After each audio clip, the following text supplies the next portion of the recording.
సంబరాలా? ఎందుకు 2.5 నెలలు ఒడ్ల కళ్ళలో వండబెట్టి 4 సార్లు నానబెట్టి తడిపినందుక, లేదా 4 విడతలు ఇవ్వాల్సిన రైతు బంధు ఎగ్గొట్టి ఎన్నికల నాడు ఒకనాడు వేసినట్టు చేసి మళ్ళీ ఎన్నికల నాడు వేస్తున్నందుకు సంబరాలా? రైతు బీమా ఎగ్గొట్టి పాపం చనిపోయిన కుటుంబాలు ఉసురు పోసుకుంటున్నందుకు సంబరాలా? లేదా నదుల నీళ్లను కూడా ఉపయోగించలేక ఉన్న ప్రాజెక్టులను ఉపయోగించకుండా లక్షలాది ఎకరాలు ఎండబెట్టి రైతాంగాన్ని మళ్ళీ అప్పులపాలు చేసినందుకు సంబరాలా? దేనికి సంబరాలు చేస్తున్నారు? మేము 11 సార్లు వేసినాం రైతు బంధు, ఒకనాడు కూడా మేము సంబరాలు చేసి ఎగురు దొరకలే.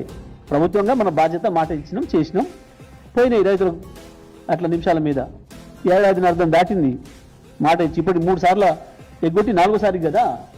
పాత ఇచ్చి మొత్తం ఇచ్చి సంబరాలు చేయమనుంది. బాకీ ఉన్నది ఇవాళ తెలంగాణ రైతాంగానికి దాదాపు 25,000 కోట్ల రూపాయలు బాకీ ఉన్నది వీళ్ళు. ఇప్పుడు అవన్నీ ఇచ్చి సంబరాలు చేస్తే బాగానే ఉండు. రకరకాల వంకలు పెట్టి రుణమాఫీ ఎగ్గొట్టినందుకు సంబరాలు చేస్తారా? ఏది దేనికి సంబరాలు?